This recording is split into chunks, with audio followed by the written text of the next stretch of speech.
বিগত ফ্যাসিস্ট সরকারের সময়ে রাজনৈতিক অস্থিতিশীলতা, অর্থ পাচার, আইনশৃঙ্খলার অবনতি, শ্রমিক অসন্তোষ সহ নানা কারণে দেশের অর্থনীতি ছিল ভঙ্গুর অবস্থায়।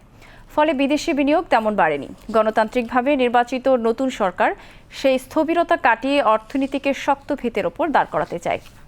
বিশ্লেষকরা বলছেন, সরকারকে দেশে বিদেশি বিনিয়োগ আকৃষ্ট করতে বিনিয়োগ প্রক্রিয়া সহজীকরণ, বিশেষ অর্থনৈতিক অঞ্চলগুলোর সুষ্ঠু পরিচালন এবং আমলাতান্ত্রিক জটিলতা দূর করতে হবে এবং রাজনৈতিক স্থিতিশীলতা নিশ্চিত করতে হবে।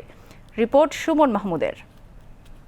দেশে বিদেশি বিনিয়োগ আশানুরূপ না আসার পেছনে মূল কারণগুলো হলো বিনিয়োগের জটিল প্রক্রিয়া, আমলাতান্ত্রিক জটিলতা, দুর্নীতি, দুর্বল অবকাঠামো এবং ডলার সংকট সহ সামষ্টিক অর্থনীতির অব্যবস্থাপনা।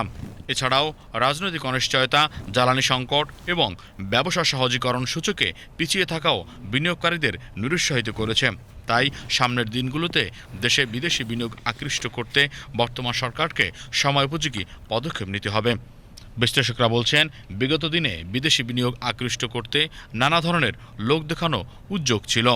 এখন প্রয়োজন সময়োপযোগী পদক্ষেপ। আসলে একটা পরিবেশ তৈরি করা প্রয়োজন, যেটা আমরা সবসময় বলছি যে বিগত বেশ কিছুদিন ধরে আমরা দেখছি যে বিনিয়োগকারীরা কিন্তু তাদের আস্থার অভাব রয়েছে। আমরা দেশের বিনিয়োগের কথা যদি বলি বা আমরা যদি বৈদেশিক বিনিয়োগের কথাও বলি, এই আস্থার জায়গাটা ফিরিয়ে আনার জন্য আসলে প্রথম যেটা প্রয়োজন যে আমাদের রাজনৈতিক স্থিতিশীলতা এবং সেই সাথে দ্রুত যে আমাদের যে চ্যালেঞ্জগুলো আমাদের বিনিয়োগের ক্ষেত্রে আমরা সবসময় বলি সেগুলোকে দূর করা। তার মধ্যে জ্বালানি একটা বিষয় আছে, বিদ্যুৎ আমরা বলছি সবসময়, আমাদের রাস্তাঘাট থেকে শুরু করে, এবং আমরা সবসময় বলি যে আমাদের দেশে বিনিয়োগ করার ক্ষেত্রে, আমাদের ব্যবসা করার ক্ষেত্রে কিন্তু আমাদের খরচ অনেক বেশি।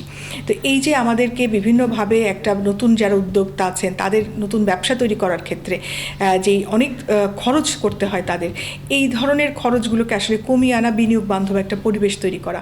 এই রাজনীতি অস্থিরতা যখন হবে দেশে, তখন বাইরে বিনিয়োগকারীরা কখনো বিনিয়োগ করবে না এবং দেশের অভ্যন্তরে যারা বিনিয়োগ করবে, বড় বড় ইন্ডাস্ট্রিজ করবে, তারাও কিন্তু সাহস পায় না। কারণ দেশে যখন রাজনীতি অস্থিরতা তৈরি হয় তখন তারা আস্থা হেরে ফেলে দেয় যে তাদের মূল পুঁজিটা ঠিক থাকবে কিনা। বর্তমান দেশে একটা শান্ত বিরাজমান পরিস্থিতি চলছে।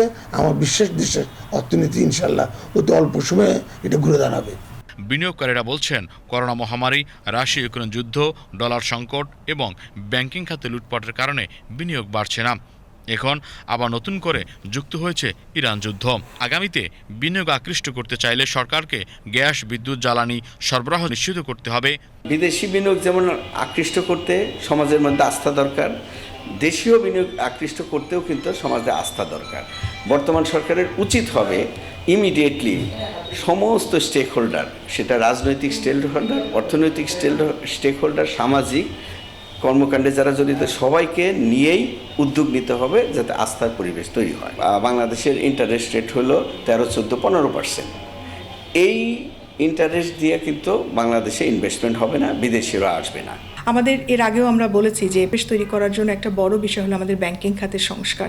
আমাদের যে এখনও এত লোন ডিফল্ট যারা রয়ে গেছে, এদের কাছ থেকে আসলে যদি আমরা সঠিকভাবে এই যারা ঋণ খেলাপি আছেন তাদের ঋণগুলো আসলে না উদ্ধার করতে পারি, তাহলে আমরা নতুন যারা যারা উদ্যোক্তা, যারা সত্যিকার অর্থে যারা আসলে আমাদের যাদেরকে আসলে আমাদেরকে লোন দেওয়া প্রয়োজন, তাদেরকে আমরা কিভাবে দিব। সুতরাং ব্যাংকিং খাতের সংস্কারটা কিন্তু খুবই গুরুত্বপূর্ণ। এখন যে সুদের হারটা রয়েছে সেগুলো সংস্কার করা হয়তো সরকারের জন্য প্রয়োজন। বিদেশি বিনিয়োগ বাড়ানোর জন্য সরকারকে বাংলাদেশ ব্যাংকের নিধি সহায়তা শিথিল, ওয়ান স্টপ সার্ভিসের মাধ্যমে ভূমি বরাদ্দ, গ্যাস, বিদ্যুৎ সংযোগ এবং লাইসেন্স পাওয়ার প্রক্রিয়া দ্রুত করতে হবে এবং রাজনৈতিক স্থিতিশীলতা, আইন শৃঙ্খলার উন্নতিও নিশ্চিত করতে হবে মত বিশ্লেষকদের।